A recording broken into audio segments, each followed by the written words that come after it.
아모스 7장 14절에서 17절입니다. 구약성경 1281쪽 아모스 7장 14절에서 17절 말씀 함께 읽겠습니다. 아모스가 아마샤에게 대답하여 이르되 나는 선지자가 아니며 선지자의 아들도 아니라 나는 목자요 뽕나무를 재배하는 자로서 양떼를 따를 때 여호와께서 나를 데려다가 여호와께서 내게 이르시기를 가서 내 백성 이스라엘에게 예언하라 하셨나니 이제 너는 여호와의 말씀을 들을지니라. 내가 이르기를 이스라엘에 대하여 예언하지 말며 이삭의 집을 향하여 경고하지 말라 하므로 여호와께서 이와 같이 말씀하시기를 내 아내는 성읍 가운데서 창녀가 될 것이요 내 자녀들은 칼에 엎드러지며 내 땅은 측량하여 나누어질 것이며 너는 더러운 땅에서 죽을 것이요 이스라엘은 반드시 사로잡혀 그의 땅에서 떠나리라 하셨느니라. 아멘. 본문에 계시된 주님은 어떤 분이십니까? 약한 자를 사용하여 복음을 전하게 하십니다. 아모스가 이스라엘의 죄악을 폭로하고 그 죄악에 대한 심판을 예언하자 당시의 제사장이었던 아마샤가 왕에게 아모스를 고발하고 아모스에게는 도발하죠. 예언하지 말라. 다시는 베들에서 예언하지 말라. 이렇게 경고를 했습니다. 그것에 대한 아모스의 대답입니다. 나는 선지자도 아니다. 나는 선지자의 아들도 아니다.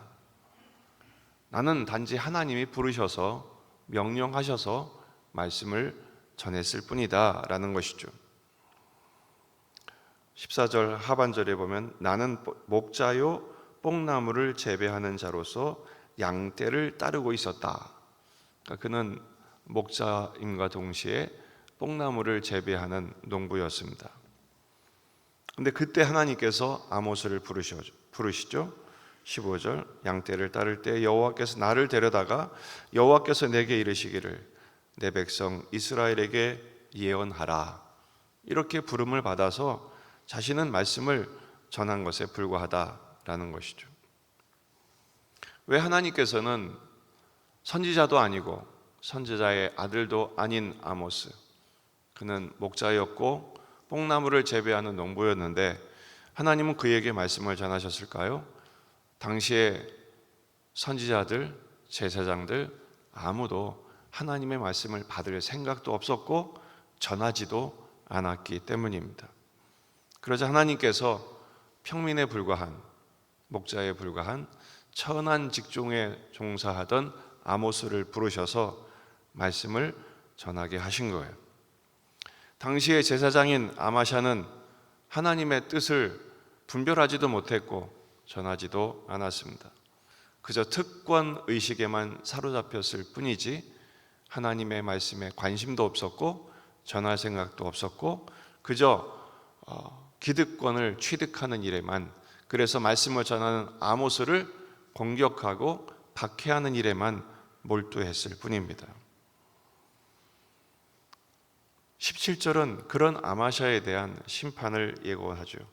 여호와께서 이와 같이 말씀하시기를 내 아내는 성읍 가운데 창녀가 될 것이고 내 자녀들은 칼에 엎드러지며 내 땅은 측량하여 나누어질 것이며 너는 더러운 땅에서 죽을 것이고 이스라엘은 반드시 사로잡혀 그의 땅에서 떠나리라. 하나님의 말씀을 떠난 모든 사람들에 대한 슬픈 운명, 심판을 벗어날 수 없는 상황에 대해서 강조하고 있습니다.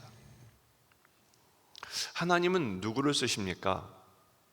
실력 있는 사람, 훌륭한 사람, 능력 많은 사람을 쓰시지 않습니다. 하나님은 연약하고 어리석지만 그 말씀에 순종하는 사람을 쓰십니다. 고린도전서 1장 26절 형제들아 너희를 부르심을 보라. 육체를 따라 지혜로운 자가 많지 아니하며 능한 자가 많지 아니하며 문벌 좋은 자가 많지 아니하도다. 그러나 하나님께서 세상에 미련한 것들을 택하사 지혜 있는 자들을 부끄럽게 하려 하시고 세상에 약한 것들을 택하사 강한 것들을 부끄럽게 하려 하시며 하나님께서 세상에 천한 것들과 멸시받는 것들과 없는 것들을 택하사 있는 것들을 폐하려 하시나니 이는 아무 육체도 하나님 앞에서 자랑하지 못하게 하려 하심이라. 하나님은 연약한 자를 부르십니다. 지혜 없는 자들을 부르시고 부족한 자들을 부르십니다. 왜 그렇습니까? 세상에 강한 자, 지혜 있는 자, 앞선 자들을 부끄럽게 하시고 오직 복음의 능력으로 구원하시기 위함입니다. 결국 우리같이 약한 자를 부르시는 것이죠. 그러나 나는 약하다 하여 안 하면 똑같은 꼴이 되고 맙니다. 우리가 무슨 자격이 있어서 부름을 받은 것이 아니기 때문에 그렇습니다. 아모스를 사용하신 하나님, 우리같이 연약한 자도 쓰셔서 복음을 전하는 일에 사용하기를 원하십니다. 아모스는 지금 유다 사람으로서 북이스라엘에 대한 심판을 예고하자 사람들이 조롱했죠. 아마샤처럼 아모스를 공격하고 그 말을 듣지를 않았습니다. 그러나 아모스는 나는 하나님이 시켜서 전했을 뿐이다 담대하게 선포하지요. 베드로전서 2장 9절, 주님이 우리를 부르신 목적을 이렇게 설명합니다. 그러나 너희는 택하신 족속이요 왕같은 제사장들이요 거룩한 나라요 그의 소유가 된 백성이니 이는 너희를 어두운 데서 불러내어 그의 기이한 빛에 들어가게 하시니에 아름다운 덕을 선포하게 하려 하심이라. 아모스는 심판을 예고했지만 그 심판 속에는 복음이 들어 있습니다. 그 심판의 말씀을 듣고 회개하면 구원을 받는 것이죠.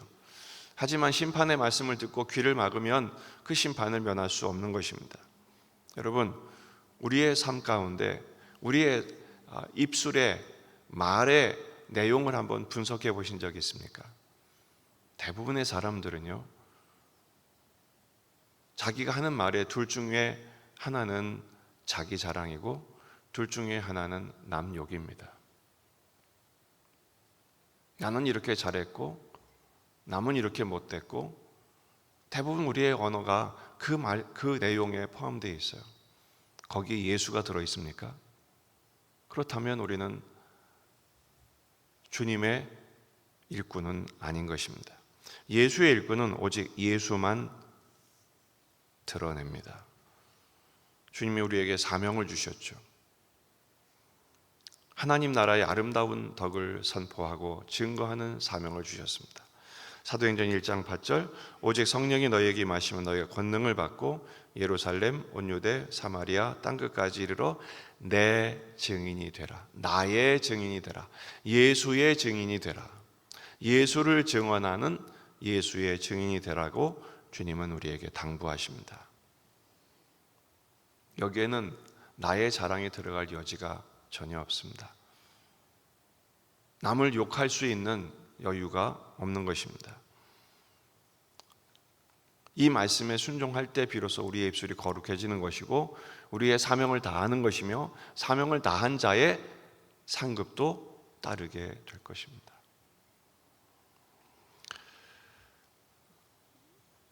우리의 입술이 이사야의 입술에 닿았던 핀수처럼 우리를 정결하게 하시는 은혜가 필요합니다. 쓸데없는 말 줄이고 쓸데없는 농담 멈추고 좀 진지하게 오직 복음을 생각하며 예수를 드러내는 일에 쓰임받는 거듭난 입술, 복된 사명자들이 되시기를 주의 이름으로 축원합니다. 기도하시겠습니다. 말씀을 붙들고 우리 자신과 가정과 교회와 이 지역의 복음화, 민족의 복음화, 세계 복음화를 위해서 기도하십시다.